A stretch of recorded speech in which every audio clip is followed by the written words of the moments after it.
have to see.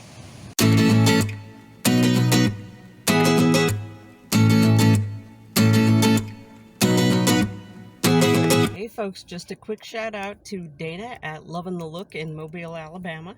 She did a Wigs for Kids cut for me, so she took all the long length that you saw in the earlier shot and gave me this nice bob cut.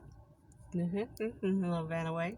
And all of that hair donation is going to go to Wigs for Kids. They do wigs for kids with cancer. So if any of you are looking for a lovely place to donate some super long locks or to just get a really good haircut, I do want to recommend Dana at Lovin' the Look in Mobile. She did a great job.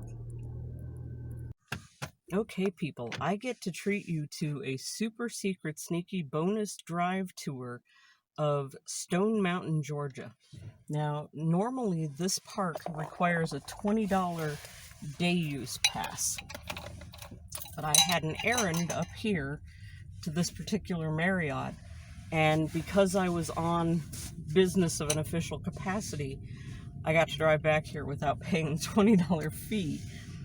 So while we are leaving, I thought I would show you what this place would look like if you were willing to pay their $20 day use fee. Let's take a sneaky drive, see what we can see. The inside of that Marriott was very nice. So it's definitely not some slouch Marriott. It's a quite nice Marriott with an enormous parking lot. So here we go. This looks like some road. So first off, I just want you to notice how beautiful Georgia is. I mean, there's all these rolling hills and all this beautiful greenery. And this has been true all over everywhere I've driven. It's just been lovely. I think I may have accidentally gone the wrong way anyway. All right then, so we get a tour. Until I find a spot where I know I have to turn around. Yeah, because I think I went the wrong way.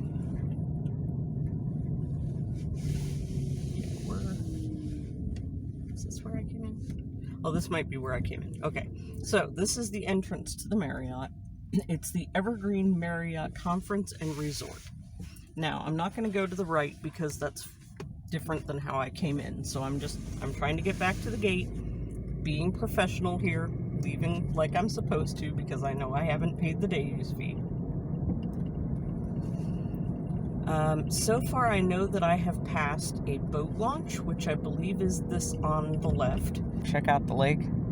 Oh, beautiful. There were people out there paddleboarding when I drove in. So it's gorgeous. Actually, I apologize for all the camera shake. This is totally an impromptu video. Shortly here, we're going to pass a golf course. The golf course is on both sides of the path. Hilltop Pavilion, so apparently there are rentable pavilions. You can almost see the RV campground. I followed two Class A's in here. So there is a sizable Class A RV campground off to that side of the road.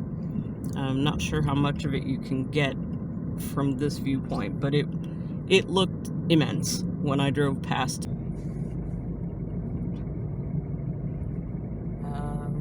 Let's see, what else did I pass on the way in? There's a golf course off to the right.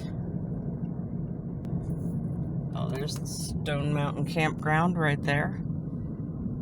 And you can see some of the RVs there. And there's some more of them there. It's just large. It's very, very large. But mostly I just wanted you to see just how beautiful this place is, how well manicured. I mean, they're clearly putting their $20 to good use. Yeah, it thinks I'm going too fast.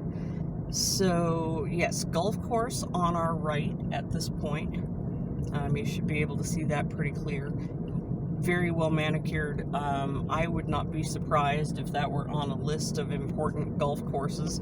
I'm not a golf person, but somebody who knows more than me can probably speak to that.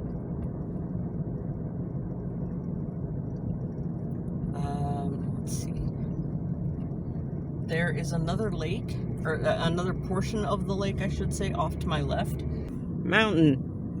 Oh my God. That's apparently Stone Mountain. I didn't even see that on my way in. So the tree cover was so phenomenal. So yeah, if we get one more break here, there's Stone Mountain apparently. Sudden. I was not anticipating coming here. I was going to look into it, you know, because I was in the area, and I'm like, hey, Stone Mountain, that sounds like a fun thing. I kept seeing all of the signs for it. Again, golf course on the right. Cabins down there. It looks like possibly you can rent some of those cabins.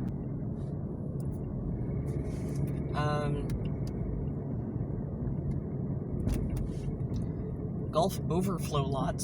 And now there's golf course on the left as well as the right. So yeah, that's one of the first things you see when you come in, is that you are surrounded by golf course on the way in. It's incredible. I do not have the air conditioner turned on right now because I wanted you to be able to hear me clearly. So it's also quite toasty out today. It's like 82 degrees. Short drive though, so I'm not too worried about it. At any rate, if you have $20 for a day use, there's a lake, there's a golf course. It's just beautiful. I'm not sure what's beyond the lake and the golf course. I will put a link in the description below so that those of you who want to and can afford to take a vacation at Stone Mountain will have the opportunity to review that and find out what Stone Mountain, Georgia is like. I wasn't expecting to see an actual mountain. Yeah, I love that I got the opportunity to drive back in here, just to see what I could see. I think I'm about to go the wrong way again. Yes. If you go to the left here, like I was about to do, you go to more of the park, but that's not what I mean to do. I mean to actually leave because I'm, you know, obeying the rules. I'm not supposed to be here.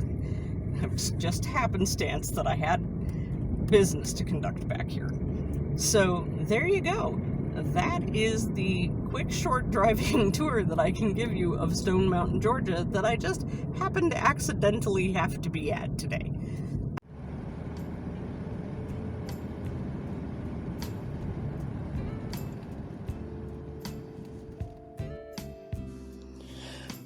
One of my main goals while I was in the Atlanta, Georgia area was to connect up with several friends that I have in that region.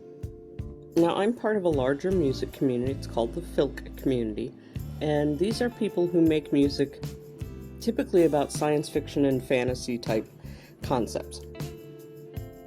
And so if you've ever listened to like Harry Potter, Wizard Rock, oh goodness, I'm trying to remember some of the subsets of all of the different kinds of music that fall under the Filk umbrella now, but it's basically if you're writing music about the latest, you know, sci-fi fantasy book you read, or media tie-in, or Star Trek, or Star Wars, or Lord of the Rings, or any of that, tends to fall under the Filk umbrella, and I've been a part of that community for a really long time.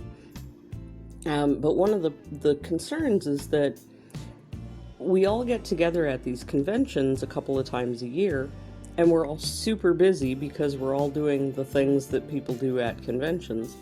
We don't tend to really get a lot of time to connect with each other personally. And so one of the things I want to do while I'm traveling around is have some actual time to have real conversations with people that I've known for probably 25 years now, but have never really had like 2 or 3 hours to just sit and talk. So I had hoped to catch up with Matt, and it turned out he was sick with something.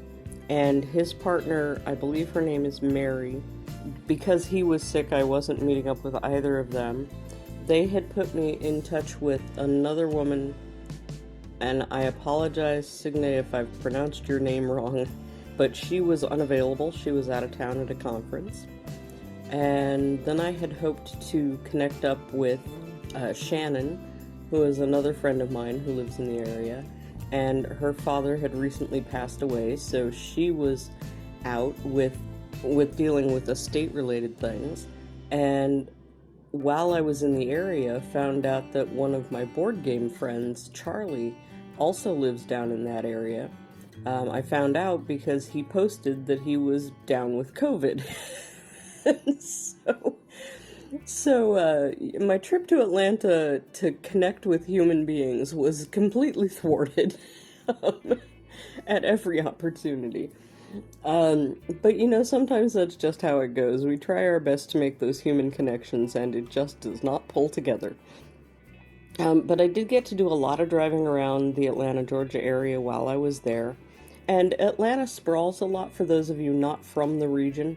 For example, Alpharetta is considered a suburb of Atlanta, and it's about an hour drive away. So you have to understand that when I say Atlanta, I'm talking everything within a 1 hour drive radius of Atlanta, Georgia. So I spent some time in Morrow and some time, I'll insert names on the screen so that you can read them. But yeah, I just kind of drove all over the Atlanta area and just lived my life and spent some time, you know, crafting and thinking about videos and recording shorts. But I also took all of this video that you guys are watching now that shows you just how lush and green and rolling hill and winding, twisting curves that are just the region. That's just what Georgia looks like.